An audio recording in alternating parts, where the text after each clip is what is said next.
6. They start on page 18 of your note packet. And we are starting to look at volumes with cross sections. So what we're doing is we're taking the whole idea of finding the area between curves in an enclosed region, and we're going to adapt that so that we can start looking at volumes of three-dimensional shapes. And so the three-dimensional shapes will have an enclosed region that it sits on. So we're going to call that the base. And then we're going to build up from that base with shapes. And today's shapes, we're going to talk about our squares and rectangles.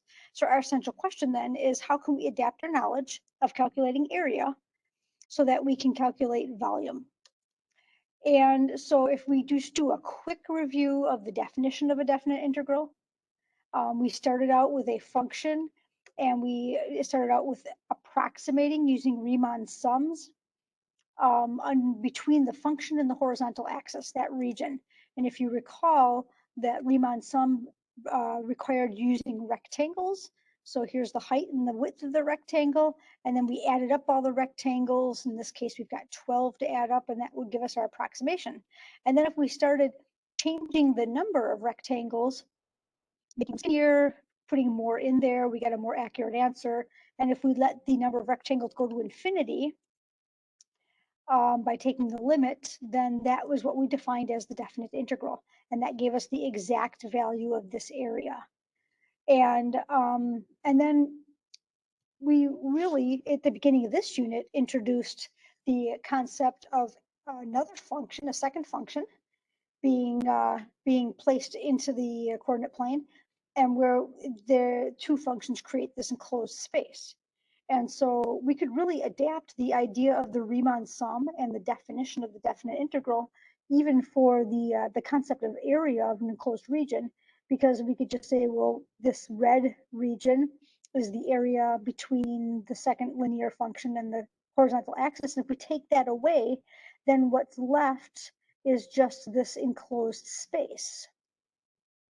And the way we can adapt the notation here is to say, well, the height of these rectangles is really, instead of just f of x, it's f minus g. And the width is still delta x. We can still add them up and let the number of rectangles approach infinity. And that is the definition of the area of this enclosed region.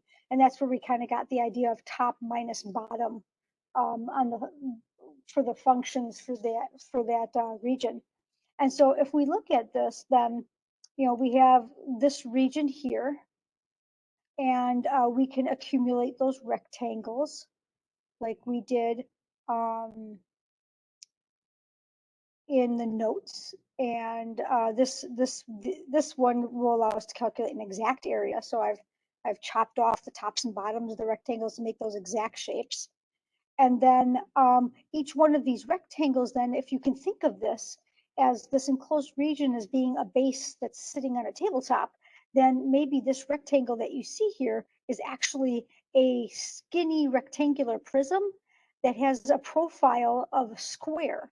So if I would slice it down the axis here, you would see a square cross section.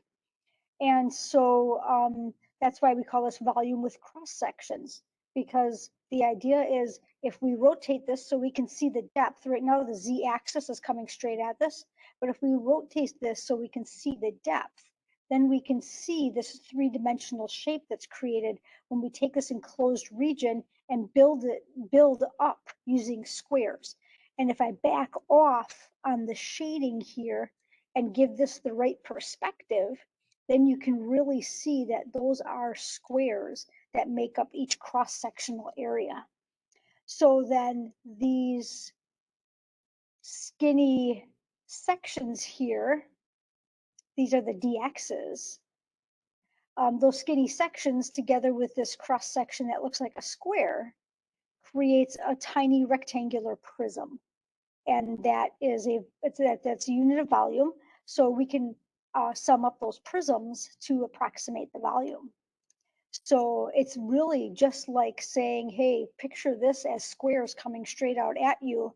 It's kind of like saying, look at the top of a loaf of bread and go ahead and slice up the bread. And then if we pull any one of these slices out, that slice is essentially going to be a shape of a square, and it's going to have a thickness. So it's going to be a tiny square prism, and we can find that volume. So we'll need to know the area of that slice. And so the area of that slice is going to be found by the fact that we need the geometric equation for the area of a square. And the length of the square side, if I can get this back into my two-dimensional mode here, the length of the square side is going to be the distance between these two curves. So it looks kind of like this then. We have this area function, and if we multiply it times the dx, so the thickness of that prism, the thickness of that, almost like a little Riemann sum, so to speak.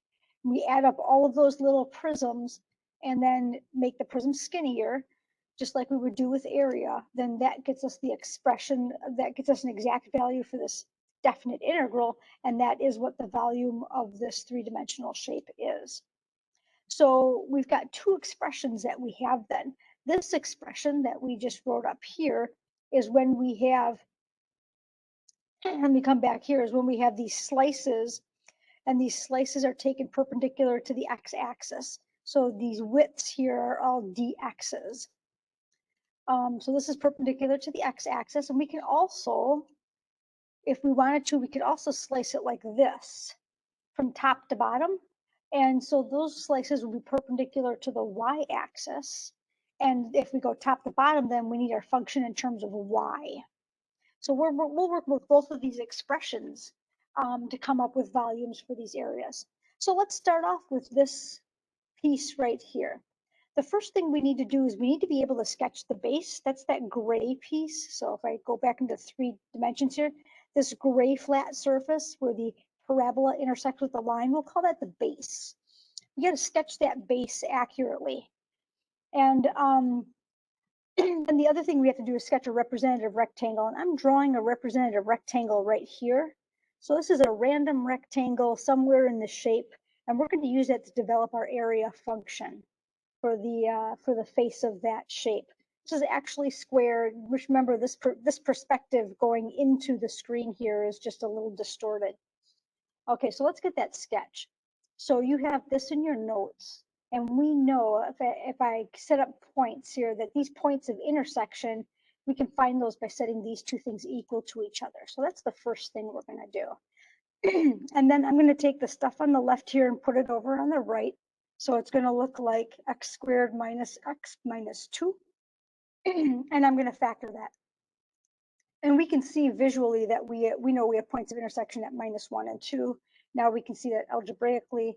So when x is -1, then y is 3. And then I'm going to go along the parabola here. When x is 0, y is 4. So I'm going to put that point there. And then I'm going to get this other point of intersection out here. When x is 2, y is 0. And now I can draw my line and my parabola through those points. And that's going to give me my base. Now I'm going to attempt to draw this representative square. So I'm going to draw, I'm going to use a grid line because that helps me align things. I'm going to use a grid line. I'm going to draw straight back. That represents this lower dashed line here. And then I'm going to draw straight up parallel to my z-axis. And I'm going to make that segment front and back about the same length as this looks. So it's just kind of an estimate. And then I'm just going to connect the top here.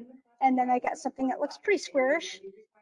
And I'm going to label this S, and I'm going to label this S. And I'm going to rely on my geometry expression here, right? Area is side squared. That's the area of a square. And so now I need to make this into a function. So that's where these functions come into place here.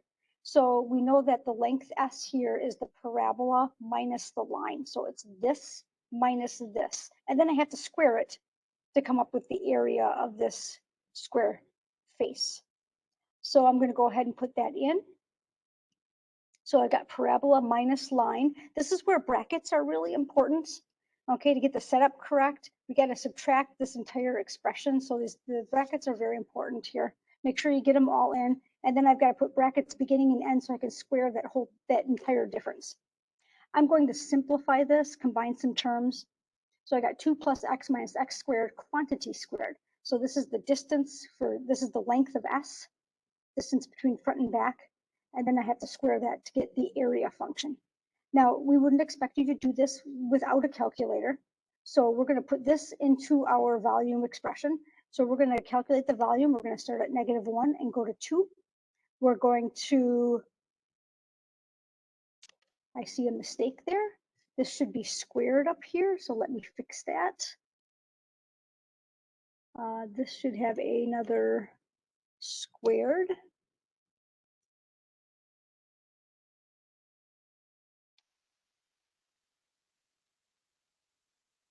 Hold on here, a little glitch. And quantity squared. There we go. Okay, so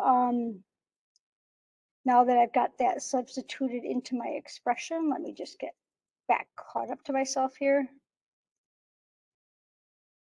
There we go. I put this in Math 9 in my calculator, and I get a volume of 8.1 cubic units.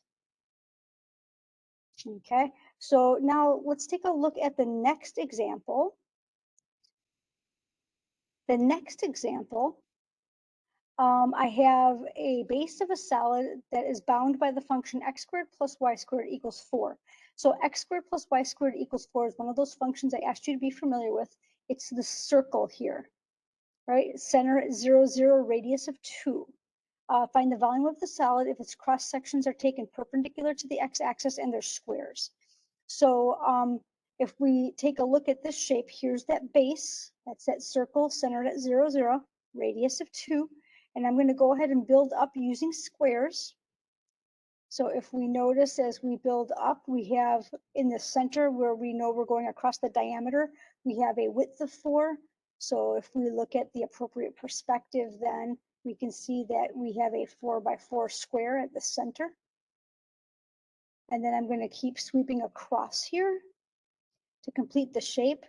So if you notice, the shape is flat on the top. Okay, because the tops of squares are flat, they're horizontal, right? That's all parallel to the plane down here. And the sides are following the contour of that circle. So the sides are kind of barrel shaped or circular, and then that top is flat, but getting taller at the center. So what we need to do is we need to sketch this as well. So I'm going to take a representative rectangle here. I think I put that at x equals 1. And so and I said representative rectangle, I meant representative square because we were doing cross sections that are squares. And now we've got to sketch the base, the circular base, and that rectangle on our grid here in our perspective. So the first thing I'm going to do is I know that the circle has a radius of 2. So I know I'm going to have a point at -2, 0, at 0, 2, and at 2, 0. And then I'm going to put some intermediate points here and get a decent sketch of the top half of the circle. And then I'm going to do the same thing on the bottom half. Come out here at 0, -2. And a few extra points and get a sketch of the bottom half of the circle. And those all have a z coordinate of 0, right? Up, down coordinate of 0. And then now I'm going to draw that representative rectangle right here. I'm going to use this grid line as a guide. So front to back, straight up about the same distance. I'm just eyeballing that. And then if I do that straight up in the front and in the back, then I can just connect the tops. And so we're noticing that the vertical sections are all parallel to the z-axis to make it look appropriate in its perspective.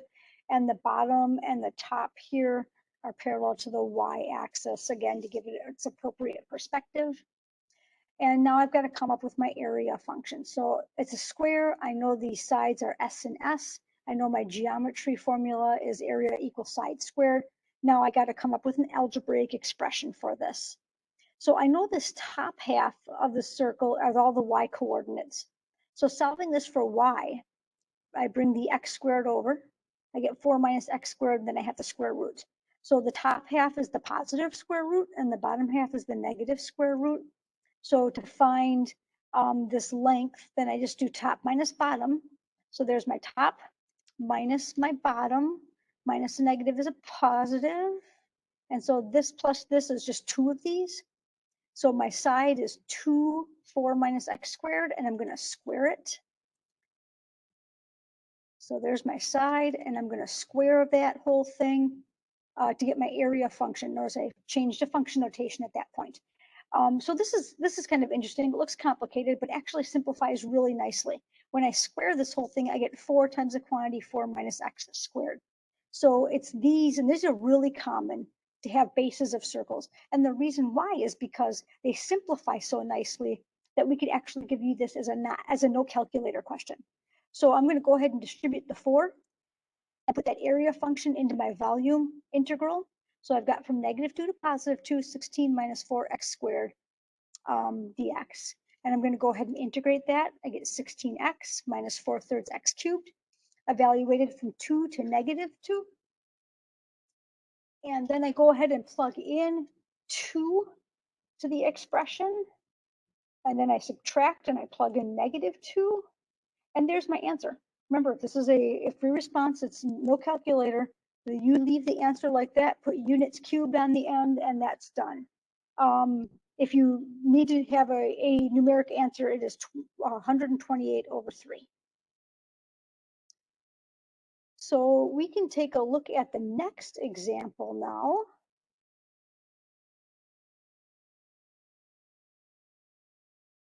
This next example, we have a base of a solid bound by the functions natural log of x, the x-axis, x equals 1, and x equals e. Find the volume of the solid if its cross sections are taken perpendicular to the x-axis again, and are rectangles that are 4 times as tall as they are wide. So the height here is 4 times the width, and that's going to contribute to our area function. So the natural log of x looks like this, right? It's that curve, and we can see the base, the shaded in gray base there.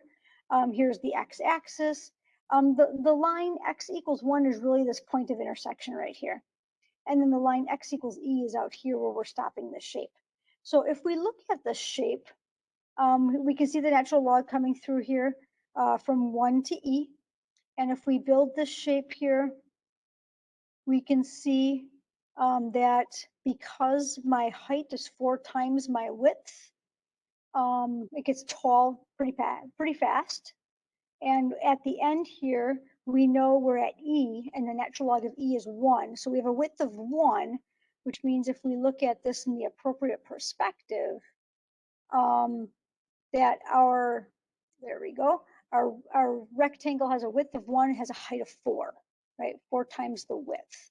So that shape looks like that. It's got a curved top that comes down to a point. If you want to look at the back side there, it's got this top is flat. I mean, it's a flat surface, but it swoops down back to x equals 1 there, and it's got a curved backside and a flat bottom. So those are kind of the characteristics of that 3-dimensional shape.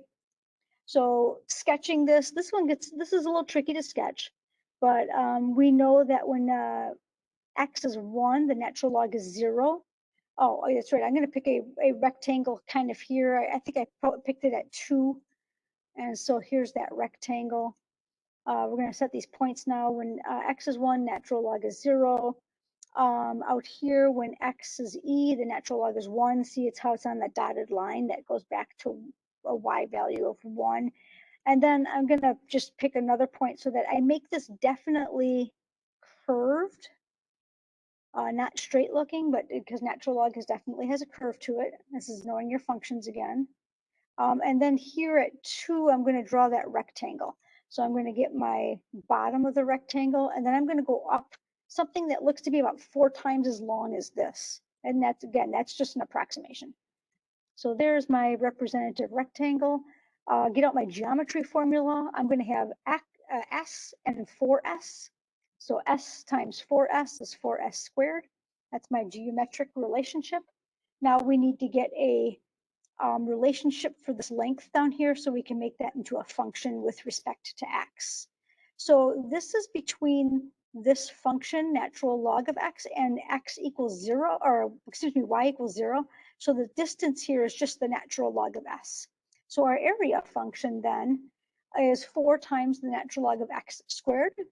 And again, we do not know the antiderivative of the natural log of x, so we couldn't possibly integrate this by hand. So this is also another calculator question. So we're going to put that area function then into our volume expression, our volume integral from 1 to e. We got 4 natural log x squared dx. Put this into our calculator, do a math 9, and we get a volume of 2.873. Okay, so moving on to example 4. Moving on to example 4, we have a base of a solid bound by the x-axis, the y-axis, the line x equals 1 out here, and then the function x cubed plus 1. So it's an x cubed function that's bumped up with a y-intercept of 1. And it says find the volume of the solid if its cross sections are taken perpendicular to the y-axis now, and they're squares. So we are going to now take the cross sections this way, perpendicular to the y. So this is a dy problem.